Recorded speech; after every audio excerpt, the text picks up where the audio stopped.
Hey everyone, welcome back to Lost Game Chronicles. I'm Kelly, and this is a review of my favorite games that I played on the channel in February 2024. If you enjoyed this content, please consider dropping a like on this video, it really helps a lot. At number 10, we have Lost Ember. Technically, I played this game in January, but because we didn't do a top 10 video last month, I decided to include it in this list. There's a couple others in here that fall into the same category, so hopefully you'll forgive me for that. Lost Ember is a game where you play as a wolf, a lost ember, who is essentially a soul that failed to move on to the afterlife in the wake of the destruction of this civilization. You explore this world and you uncover various memories and learn about who you were in your past life. This game is so incredibly beautiful. It is just a gorgeous game to look at. The graphics are incredible. The wolf in particular, I just absolutely think that she's gorgeous. You also have this really cool ability where you get to project your soul into other creatures. You get to play as everything from a bird to a mole, a hummingbird, all kinds of different creatures. Each of these animals feels really tactile and unique as you play them, which is something that I really appreciated. There is definitely like a different feeling to each one.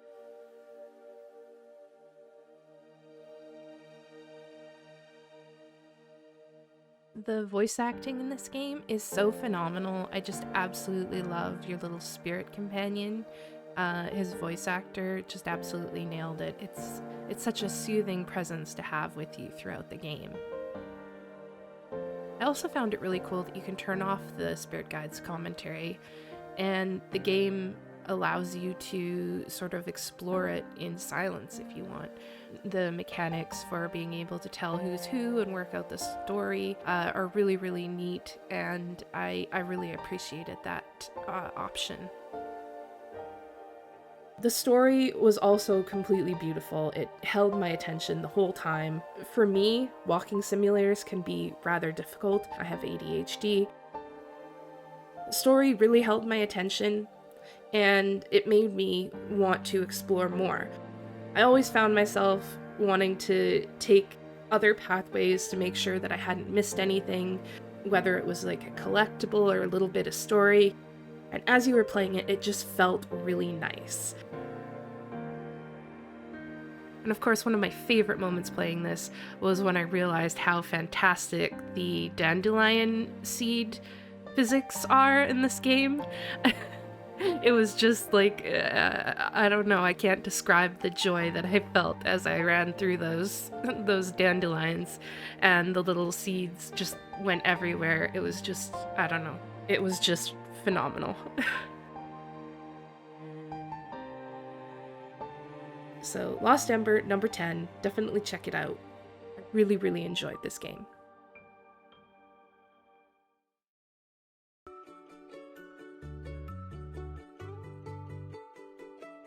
At number 9, we have Hidden Through Time.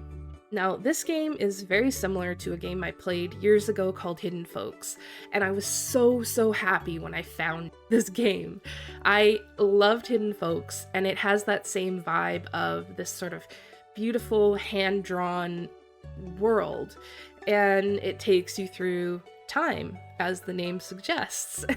So you start out in the Stone Age, looking for different little things.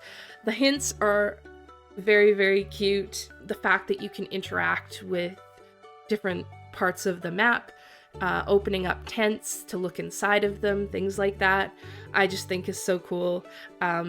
Honestly, this is just like hours of chill gameplay where you can just turn your mind off and just enjoy it. I played this a lot in my free time after I discovered it and after I played it on the channel. I get a lot of enjoyment out of it. This game would be fantastic for like flights or travel, where you just kind of need something light to sort of keep your mind busy. I really, really enjoyed Hidden Through Time. It's so, so cute, and the hand-drawn aesthetic is just, honestly, one of my favorite things. At number 8, we have Alekon. This is probably the most underrated game on my list. It has super cute graphics. The setting and the story are very, very unique. You're playing as a human who's been brought into a realm called Dream's Doorstep, and it's your goal to help bring creativity back into the world. You have to photograph these creatures called fictions, and fictions are adorable and they all have unique personalities, and each fiction represents a concept, and there's fictions for everything from leisure to secrets to micromanagement.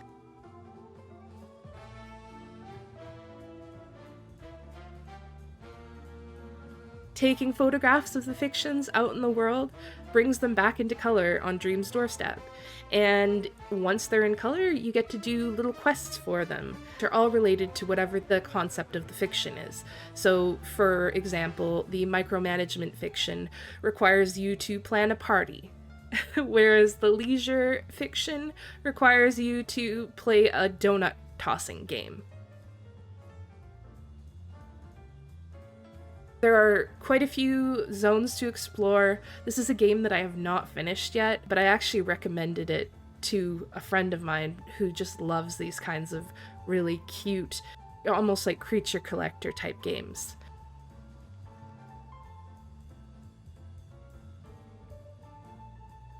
To me, this is a really unique take on the Pokemon Snap style game, but has much, much more depth than Pokemon Snap ever did.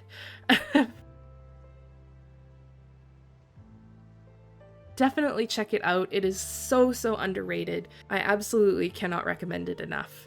It's so, so cool. The only reason that this isn't higher on the list is because the competition is so steep for this month.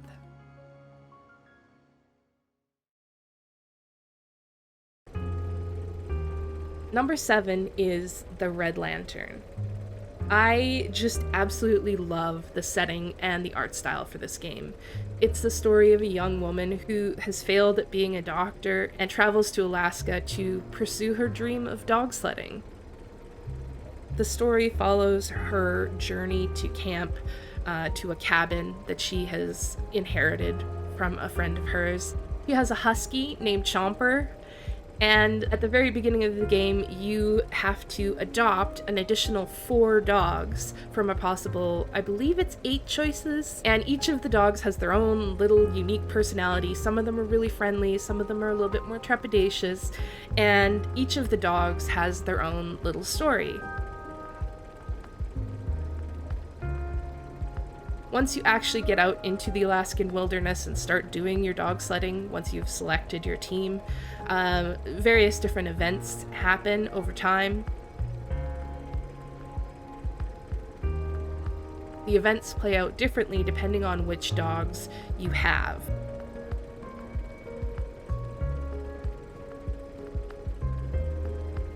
The only reason that this game isn't higher on the list is because some of the events seem rather random, but I think that that is because if I were to have had a different dog, they would have interacted differently.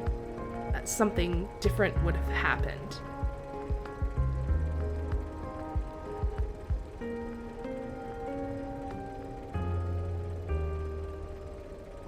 But this is not an easy game. I failed quite a few times, some of them very, very close to the finish line, and I actually don't know if the game is longer after you get to the cabin. It seems like it's probably just that sort of period of time from the time you arrive in Alaska to the time that you arrive at your cabin. But when you fail a run, you get to start over and you get more stuff, more supplies. It's like a dream sequence. You wake up in the car and you get to start over, but this time you know something a little bit more than you did the last time. So over time, the runs get easier. So in some ways, it's kind of like a roguelike.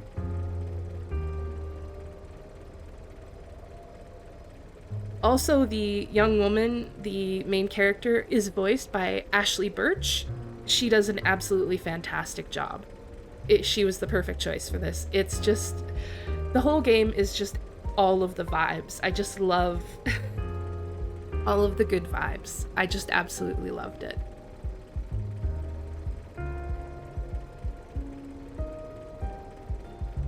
So that is number 7, The Red Lantern. At number 6, we have APICO. APICO is a pixel art game about breeding and conserving bees. I was ridiculously excited for this game when I discovered it. It has the most adorable art style. There are bee puns galore. Everybody's name in the game is a bee pun. It also seems to have a lot of detail. There's building, there's crafting, there's genetics for all these different bees. There is a very, very cool tutorial that seems very optional and rewards you as you learn new mechanics, which I thought was really, really cleverly done, because oftentimes those tutorials can feel very forced and also interferes with your ability to just start a game and enjoy it. And this game, the tutorial feels very, very natural within the game, which is something I really, really appreciated. It feels very much like forestry in Minecraft, or I guess bee breeding in modern versions of Minecraft. And the devs donate part of their revenue to bee conservation charities, which I thought was fantastic. My video, I littered a few different bee facts throughout the video because I was just so excited. I love bees and I just have such a passion for them. So definitely, please go check it out if you think this might be something that you're interested in. It's so, so cute. I haven't played enough of it yet, but I am so excited to have enough time to come back to it. Also, they have, I believe there's another one coming out later this year or next year maybe, but the same people are working on a game called Mudborn. My understanding is about conserving frogs. So anyway, definitely, it's just so cool. I can't even talk about this game without grinning. It's so cool. Go check it out.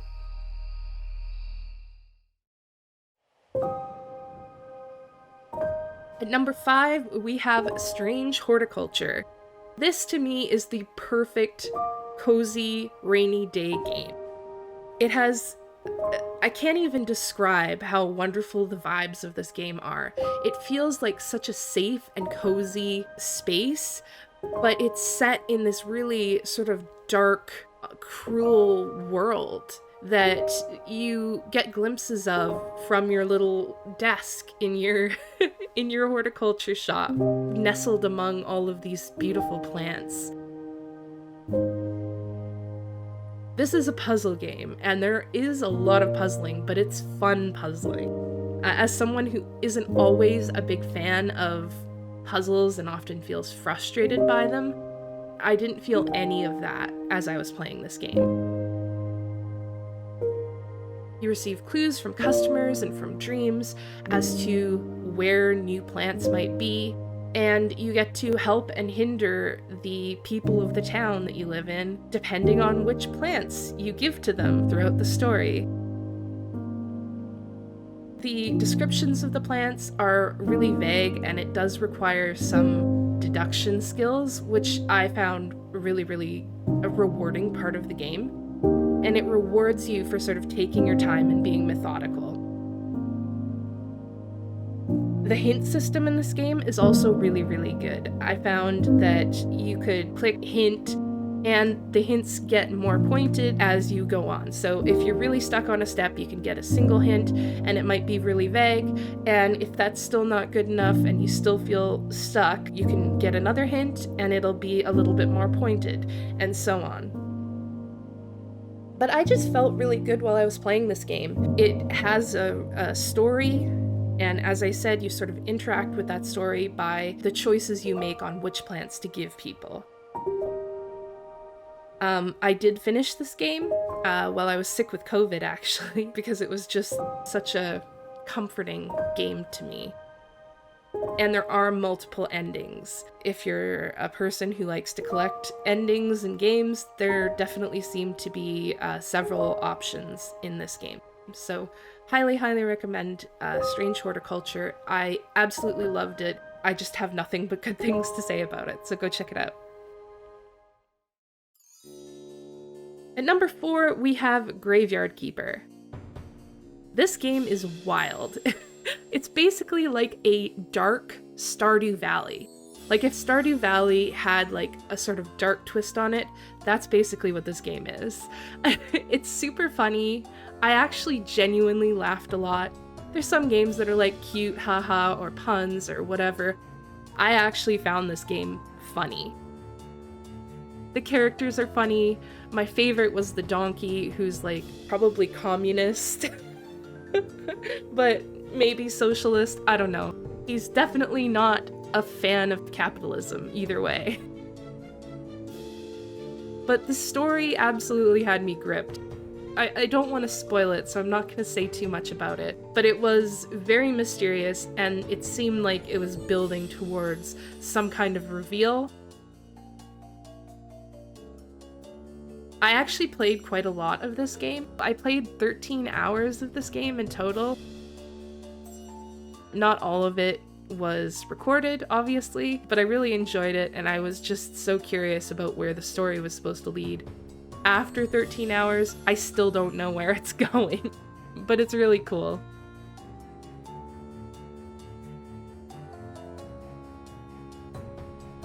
They have an incredibly robust crafting system, as well as tech trees.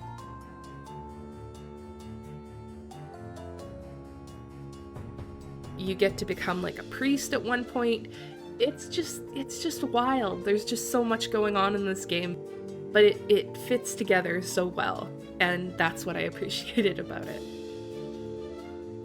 But yes, it is a little bit dark. Very early on, you are asked to butcher a human corpse, which did put me off a little bit. As I've gone through the game, I've realized that there is somewhat of a mechanic and a story behind why that's the case. And it feels better because the character that you're playing is put off by it. Whereas for everybody else, it just kind of seems normal.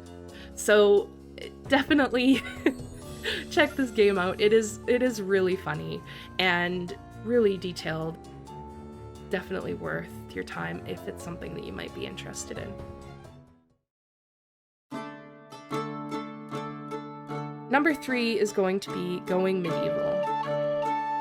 Originally, I had this game at number 2, and then I played quite a bit more of it, and it slipped down my list. The reason for that is because of early access. That's not to say that I didn't love it. It's still number 3 on the list, as I said.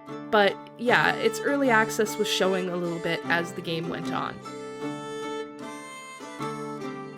It was still so much fun. It's a really, really nice variation on the sort of RimWorld colony management style game, and I absolutely adore the setting. The idea of the Black Death in Europe in the 1300s being sort of like an apocalypse, or feeling like an apocalypse to the people of the time.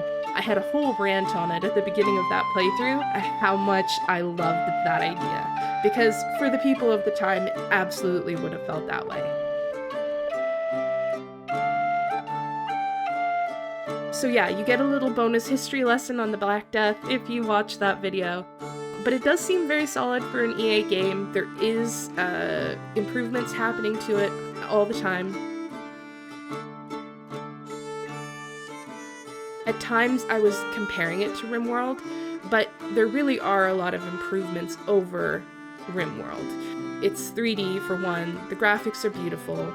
It also feels like there's a little bit more focus on sort of building. Obviously there's the setting difference. And something that I take issue with RimWorld is that at times it feels like you're rewarded for being just a bad person. And that doesn't seem to be the case so much in this game. Which is, it's fine. They're two completely different games, two completely different settings, and the more I played it, the more that became clear. I did play this quite a bit, probably another 6 or 7 hours after I finished recording it, and yeah, it over time definitely moved down the list because the EA, as time went on, was more obvious, but this is definitely a game worth keeping an eye on if you're averse to early access. But if you like early access games or you don't mind early access games, this is absolutely something that you should go check out if you like colony management style games. Number 2, I have Venba. This was originally going to be lower than Going Medieval, because I'm a sucker for colony management, but as I said with Going Medieval, as I started to consider this list, it became kind of obvious to me that this game deserves to be above Going Medieval. It has such a beautiful story, and it's also a very important story. There are a lot of relatable themes in here, even for a non-minority like myself. And it was also very touching and eye-opening for me. I'm a Canadian and I am a multi-generational Canadian. So it was really humbling and honestly, yeah, it gave me a completely different perspective on the struggles that people who immigrate to this country must have. But this game is beautifully done. It's so full of emotion. Absolutely worth playing yourself if you're interested. There is a playthrough on the channel, but really I would recommend go out and play it for yourself. Support these devs because it's just such an eye-opening story for me, and I think probably for anyone who maybe doesn't have these kinds of experiences. And I can imagine probably feels very relatable for people who have had these experiences. So go check it out, Venba.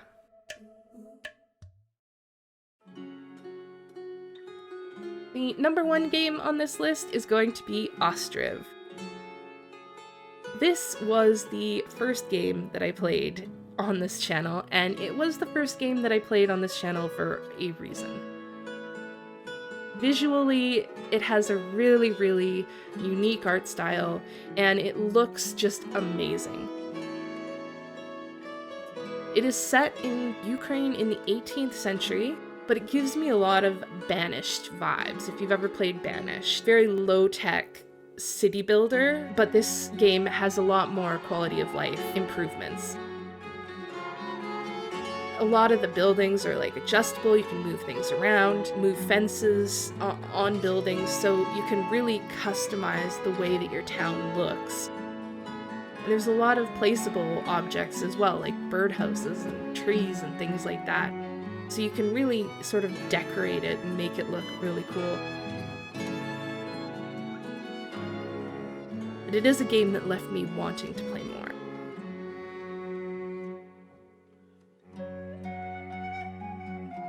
The game is also in active development by a dev who is living in Ukraine. It is an indie game, and updates because of the war in Ukraine are slow as a result. The developer seems very, very highly set on quality. And the game, I encountered no bugs. It was beautiful. I absolutely loved my time playing this game, so I highly recommend it. Go support the dev if you like city builders. It's wonderful. And because the competition was so steep this month, I do have a couple of honorable mentions, so here they are. The first one is Traveler's Rest. I really, really wanted to rank this game, but it's just not there yet. It's still in early access. There are other early access titles on this list, but this game still feels a little empty. There's no real story yet, but the systems seem very solid, very cool crafting systems. I love the idea of running a tavern instead of a farm. I can't wait to see more of this. I suspect that in a year or so, this is going to rank. very easily on a top 10 list. Probably very highly. The next one is Cats Organized Neatly. I struggled between this and Hidden Through Time.